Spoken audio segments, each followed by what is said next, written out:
পৃথিবীর মধ্যে এখনো আজান হয়, অনেক সুন্দর সাউন্ড সিস্টেম দিয়ে আজান হয়, কিন্তু ওই আজান পৃথিবীর বুকে আর কোনোদিন হবে না যে আজান বেলালের কণ্ঠ দিয়ে উচ্চারিত।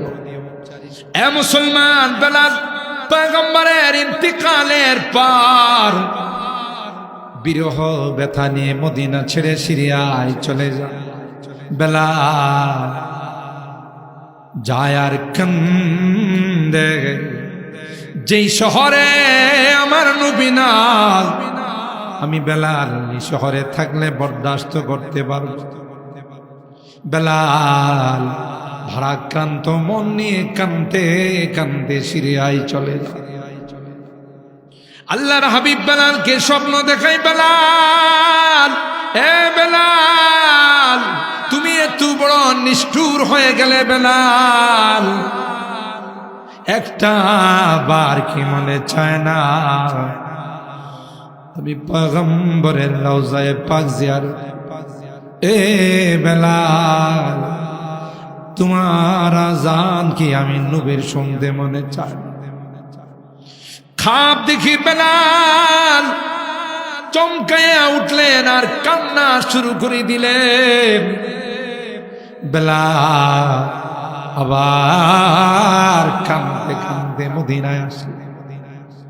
বেলালকে দেখে সবাই বলে, বেলাল, মসজিদে নববীতে আর জান্নাতি আজান হয় না। আল্লাহ নবীর দৌহিত্র হযরতে হাসান হুসাইন বললেন, একটা বার আজান দাও। আল্লাহ নবীর কলিজার টুকরা হাসান হুসাইনের আবদার ফেলতে পারেন নাই বেলাল মসজিদে নববীর মিনারায় আজান দেওয়ার জন্য দাঁড়াইলেন। যখনই বেলাল বলে আল্লাহু আকবার, আল্লাহু আকবার, বেলালের আওয়াজ শুনতে দেরি হয়, মদিনায় কান্নার রুল বইতে শুরু হয় না। মদিনায় কান্নার রুল শুরু হয়ে গেছে। মদিনার অলিতে গলিতে কান্না শুরু হতে দেরি হয় না।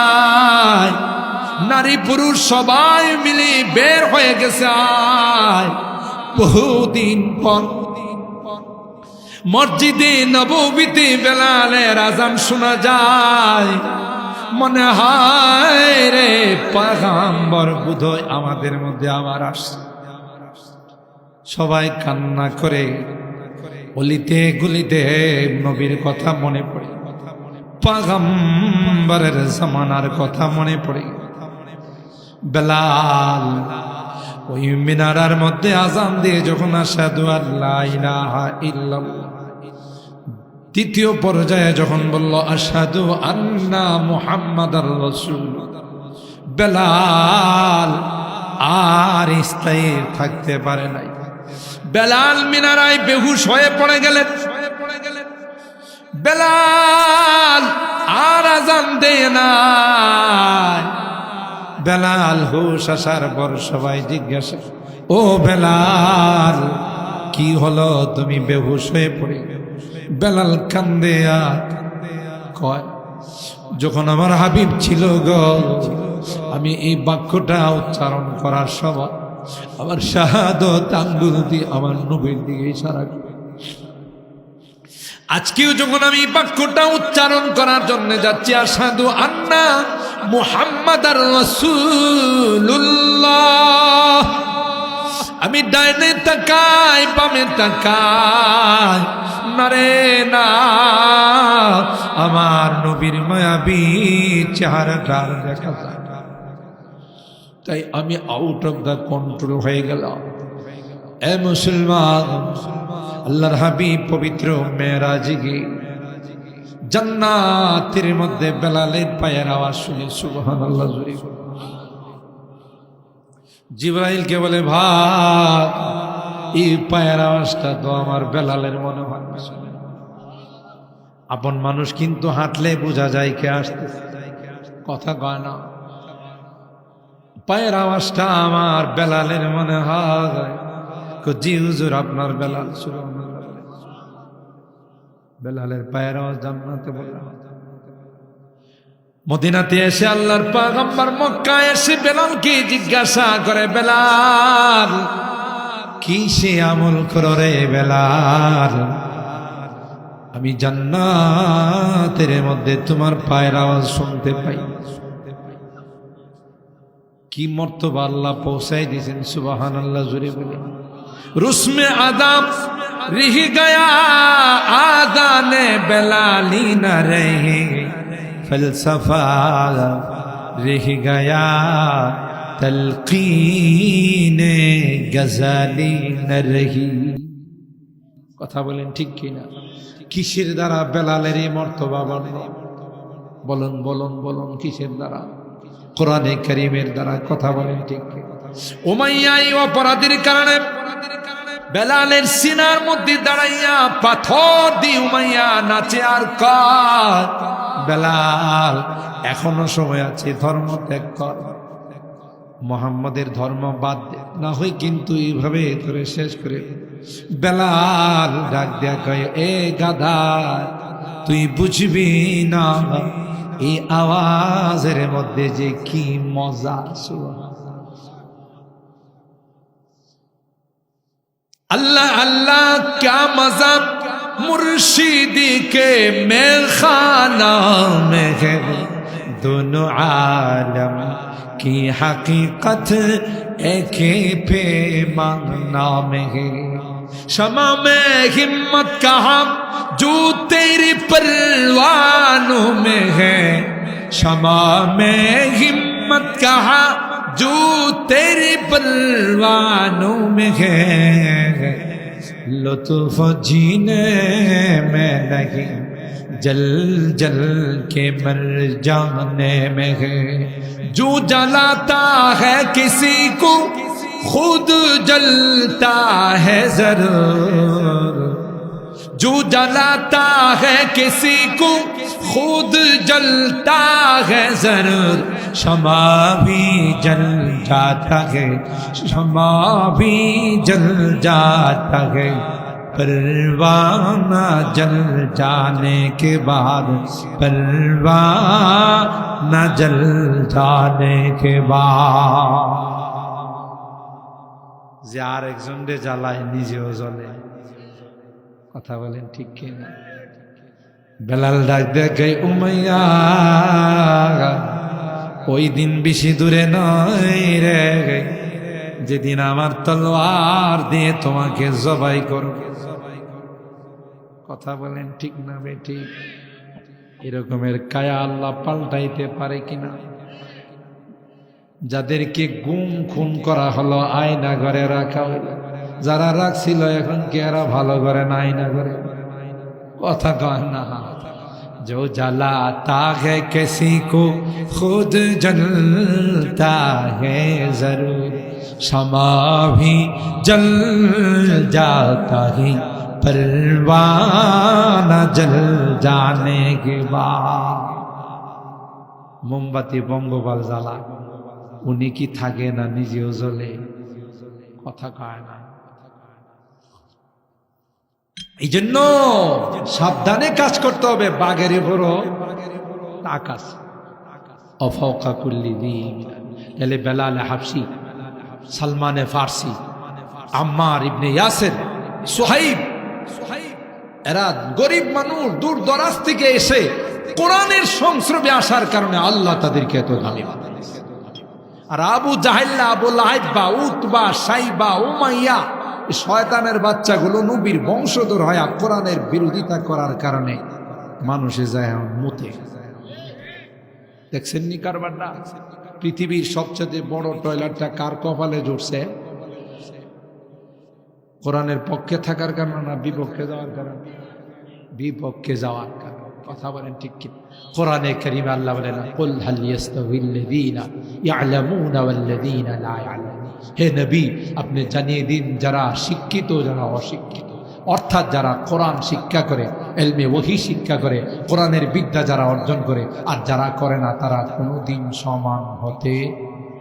তবে এই সূক্ষ্ম কথাটা সবাই বুঝবে না। ইন্নামা ইয়াতাযাক্কারু উলুল আলবাব, বুদ্ধিমান যারা এরাই বুঝবে। তোমরা যাদেরকে বুদ্ধিজীবী মনে করো এরা না, এরা তো বুদ্ধিজীবী না, বুদ্ধিজীব। বাংলা শিক্ষিত হওয়ার পর, ইংরেজি শিক্ষিত হওয়ার পর কোরআন শিখে নাই, নামাজ শিখে নাই, এই দু একটু পরে পরে কয় আরে বাপরে বাপ, মাদ্রাসার জ্বালায় থাকা যায় না। এই যে আজকে ওয়াজ করতেছি, মাইকের আওয়াজ যাইতেছে, দেখবেন সকালে ওইটা কিছু বুদ্ধি জানোয়ার আছে, কথা কয় না। আমি যে জানোয়ার কইছি আপনারা রাগ করেন না, যত শিক্ষা দীক্ষা উপরে যায় তত কি বয়া পেশাব করে না দাঁড়ায়। আপনাদের এগার ছাগল মহিষ গরু বাছুর এদের কোনোদিন দেখছেন পেশাবের সময় বয়ে গেছে? তাইলে হে আর জানোয়ারের মধ্যে কি বেশ করে? আচ্ছা, আপনাদের গরু মহিষ যদি ঘাস খায় আর হঠাৎ করে ওনার এস্তেঞ্জার দরকার হয়েছে, টয়লেটে যাওয়ার দরকার হয়েছে, এখন কি উনি খানা পিনা বাদ দেওয়া টয়লেট ছাইরা এরপরে খানা দুইটা একসাথে চালা? তো আমাদের দেশে এমন অনেক বুদ্ধিজীবী আছে, বুদ্ধিজীব আছে, যেগুলো বাথরুমে যায় একদিক দিয়ে টানে আর একদিক দিয়ে ছাড়ে, কথা কয়। কোনদার পাড়াতে নাই, অনেক অন্য জায়গাতে আছে, আপনারা আবার রাগ করেন না।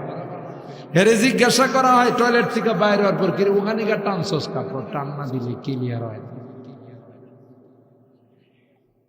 এরকমের কিছু জানোয়ার আছে না? না, কথা বলে। এরা কোরআনের বিরোধিতা করে, ইসলামের বিরোধিতা করে, মাহফিলের বলে শব্দ দূষণ। আর যদি এখানে মোটা সোটা কেউ আয়সা নাচতো আর গান গাইতো, ফাইটটা যা কইতো, তাহলে এরা মজা লাগে। বোঝা গেল হ্যাঁ রূপ হইছে। জ্বর হইলে যেমন পোলাও কোরমা দিলে কয়ে তিতা, ছুটকি ভর্তা দেন, টমেটো ভর্তা, ওরে বাবা মজা। কি আসলে কি খানা মজা বেমজা না, মেশিন বেমজা হয়েছে, কথা কয় না। তো যাদের কাছে কোরআনের আওয়াজ ভালো লাগে না, কোরআনের মাদ্রাসা যাদের ভালো লাগে না, ওদের বোঝা গেল ক্যান্সার হয়েছে। কি হয়েছে? ভালোটা খারাপ লাগে, খারাপটা। আল্লাহ বলেন যারা বুদ্ধিমান, যাদের পরকালের জ্ঞান আছে, অর্থাৎ নামাজ পড়ে রোজা রাখে, আল্লাযীনা ইয়াযকুরুনাল্লাহা কিয়ামান ওয়া কুউদান ওয়া আলা জুনুবিহিম ওয়া ইয়াতাফাক্কারুনা ফি খালকিস সামাওয়াতি ওয়াল আরদ। আল্লাহ বলেন এরা হলো আমার কাছে বুদ্ধিমান। আপনারা আবার কইেন না যে হুজুর উচ্চ শিক্ষিত রে জানোয়ার কয়ে গেছে। আমি কি আমার থেকে জানোয়ার কইছি না, এদের কাজে কর্মে জানোয়ার কইছি। আরো যারা বেশি উচ্চ শিক্ষিত, ডিগ্রি কয়েক মন, এরা দেখবেন এখন আর ডান হাত ব্যবহার করে না, ডান হাতে এখন হেলপিয়ারে বাড়াই দিছে। যা খায় সব বাম হাতে। আপনাদের কোন্দার পাড়া নাই, ঢাকা শহরে আছে, এই যে দেখা যায় বাম হাতে চা খায়, বাম হাতে কলা খায়, বাম হাতে বিস্কুট খায়। আপনি যেন দেখলে মনে করেন ওরে বাবা এত আধুনিক। আধুনিক হইছে না আদিমিক হইছে, কথা বলেন ঠিক কি না? এত আস্তে একটা খাড়াস, কথা কি ঠিক কইলাম? কারণ এই হাত দিয়া কি পরিষ্কার হয়? পিছনের রাস্তা পরিষ্কার করে না। তাহলে হে যখন আবার এই হাতটাকে মুখের দিকে নিতে চাচ্ছে, তাহলে আমরা ইংরেজিতে কি বলবো? যা ত্যাগ করছে তারে আবার ব্যাক করার চেষ্টা করতেছে, কথা কয়। আরে ভাই যতই আপনি শ্যাম্পু দিয়ে সাবান দিয়ে পরিষ্কার করেন, কিছুটা সেন্ট তো থাকেই। তো এই সেন্টারে যখন আবার মুখের কাছে নিল, তার অর্থ কি আমারটা আবার ফেরত নিতে চাই? হে কি আধুনিক হলো না খাড়াস হইল? হে বলে মডারেট। আবার আরো মডারেট যারা দেখবেন এদের কাপড় শুধু উপরের দিকে উঠে। আপনাদের এলাকা না, আমাদের ঢাকাতে দেখবেন যারা আরেকটু মডারেট হাফ প্যান্ট ভুইরা চলে, বেলাজা বেহায়া কোথাকা, লজ্জা নাই শরম নাই, হাঁটু বাইর করে চলো, কথা বলে ঠিক কিনা? ওই যে আমার এই কথাই সব মাহফিলে আমি বলি, মুরুক্কু বাবারে জিজ্ঞাসা করছে তোমার পোলার লেখাপড়া কি হবে? বাবারে আমি তো ক্লাস মেলাস বুঝিছি না, মুরুক্কু মানুষ ক্লাস 5, 6, 7, 8, 9 এগুলো। তবে আমার ছেলের লেখাপড়াটা উন্নতি হয়েছে, এটা আমি আশ করতে পারছি। এটা কেমনে বুঝলাম? এই পোলাটা যখন প্রাইমারিতে পড়তো তখন দেখছি বৈশা পেশাব করছে, যেই হাই স্কুলে ভর্তি হয়েছে তখন দেখি দাঁড়াই গেছে। তাতে আমি বুঝলাম বসার থেকে দাঁড়াইছে মানে উন্নতি হয়েছে, কথা কয় না। আপনারা মনে রাগ করতেছেন, আমার যুবকগুলো কিন্তু ভালো। আমার এই যুবকগুলো ভালো না হলে মাহফিলে আসতো না, কথা বলেন ঠিক কিনা? আর বর্তমান সময়ে যত ইসলামী মহাসম্মেলন হচ্ছে, তাফসীরুল কোরআন হচ্ছে, সবচাইতে অগ্রণী ভূমিকা আমার যুবকরা নিচ্ছে। আমার তো মনে কয়, জানি না এতদিন বাঁচবো কিনা, যুবকরা যেইভাবে ইসলামের দিকে অগ্রসর হচ্ছে এই বাংলাদেশের জমিনে, সামনের পার্লামেন্টে সামনের সংসদে কেউ যদি কোরআনের মুসলেখা না দেয় যে কোরআন সুন্নাহ পক্ষে আইন করব, বিরুদ্ধে কোনো আইন করব না, তা না হলে তাদেরকে সংসদে বসানো হবে না। কথা বলেন ঠিক? কারণ আমরা দেখছি কোরআনের বিপক্ষে আইন করে বহু অশান্তি পেয়েছি, আর অশান্তি দেখতে চাই না। কোরআনে আইন হবে, খেলাফত প্রতিষ্ঠিত হবে, তাই বাংলাদেশে জান্নাতে হাওয়া বিরাজ করবে। কথা বলেন ঠিক কিনা? আমি তো গোটা বাংলাদেশের সব জায়গাতে যাই, আলহামদুলিল্লাহ, সব বড় বড় ইসলামী মহাসম্মেলন যুবকরা আঞ্জাম দিত, অথচ আপনাদের এই দিক দিয়ে মাহফিল করে গাড়ি আগে কয়েক বছর আগের কথাই বলতেছি।